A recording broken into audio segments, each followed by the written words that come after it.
Again with another video, and this video is because I had a follower ask me to do one on macronutrients.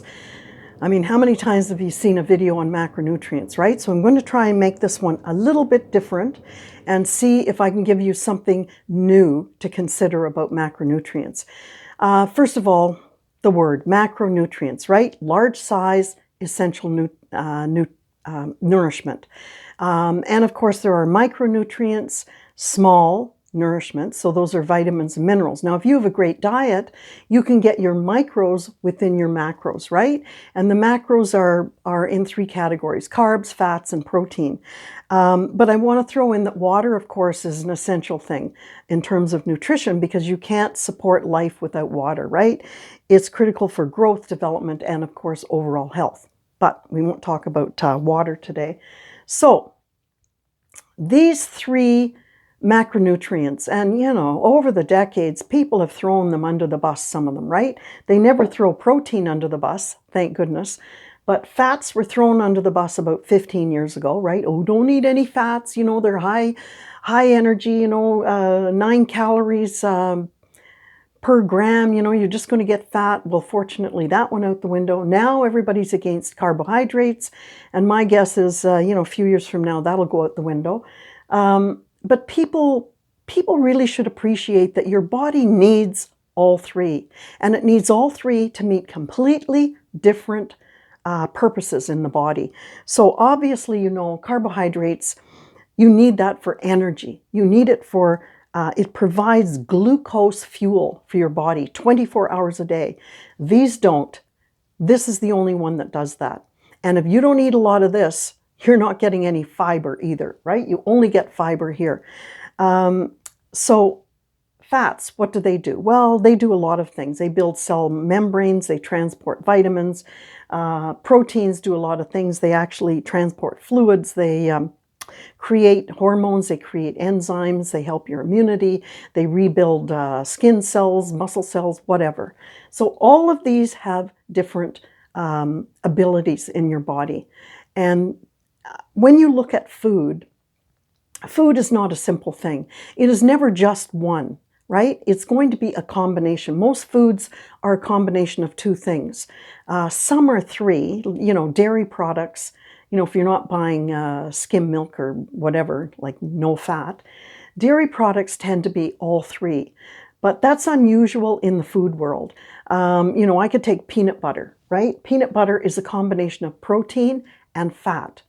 But if you're eating it for protein, forget it, because your body treats it as a fat. Avocado is carbs and fat, it's treated as a fat. Fish is fats and protein, but it's treated as a protein. So most foods are at least two of these things, okay?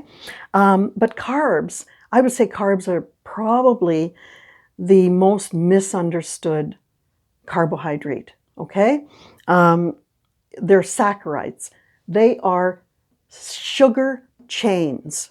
When you look at the others, these are carbon chains or hydrocarbon chains, and proteins are amino acid chains in your body, okay? It's kind of chemistry. But carbohydrates, they run a continuum from complex to simple, and I'm sure you've heard those terms. But what does complex versus simple mean? How, excuse me, how fast, I'm going to have a drink of water. How fast does your body turn that carb into blood sugar glucose? And that is the main difference between these sugar chains. So the complex ones are very long sugar chains, and it takes your body a longer time to break those up into blood sugar glucose, which is good. You don't get that sugar spike, right? Where insulin is running in and, you know, to the rescue. Simple are on the other side. They're very short sugar chains. And so it's very easy for the body to break them up and send them to blood sugar. So what we're talking about here is glycemic index, right? A lower to a higher glycemic index. Now, the mix-up with carbs is a lot of people don't understand what a carb is, okay? They assume certain things are not carbs. But anything that is not a fat, not a protein, is a carb. So, for example, fruit juice is a carb, and it's a simple carb. It has no fiber, bang, right to sugar. Fruits are a simple carb. Now, they have a bit of fiber, but so they're a little bit slower, but they're pretty fast, okay? So I never have more than 1 or 2 fruits a day. Pasta is a simple carb, and it's going to sit in your system for 3 to 4 hours and keep your sugar up. And that's why marathoners eat a big bowl of pasta before they go on a long run.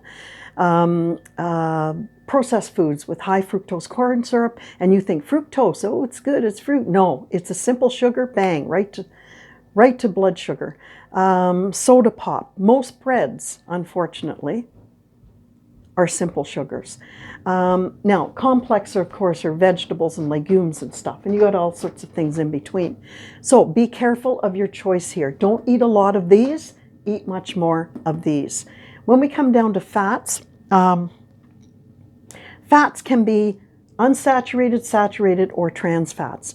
And unsaturated are the most healthy, and these are the worst.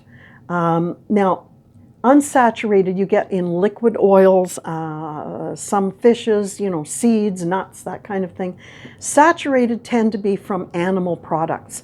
So, red meat, dairy, that kind of thing. And I'm not saying don't eat any red meat or don't eat any dairy. I'm just saying be careful because it's got a lot more saturated fat in it, right? Trans fats are a whole other ball game. These carbon chains are made by the industry. Now what happens is the industry takes an unsaturated vegetable oil, liquid vegetable oil, and I'll just do a simple diagram here. If this is the vegetable oil, it's got carbons, right? And it may have, let's just draw part of one here. Let's say it's got a hydrogen there, but it's got spaces, right? Unsaturated fats have spaces in that carbon chain.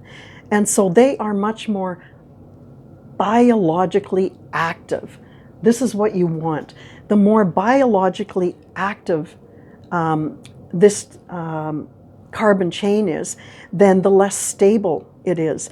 And it can meet many, many more different needs in your body. The saturated one is not biologically active. It's saturated. Makes sense, right? It's molecularly straight, like just think of a stick of butter.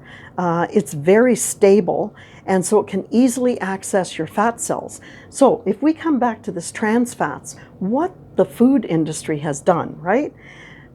They want a long shelf life for their processed food. So what they do is they take this normally unsaturated, healthy vegetable oil, and they fill in all these spaces with hydrogen.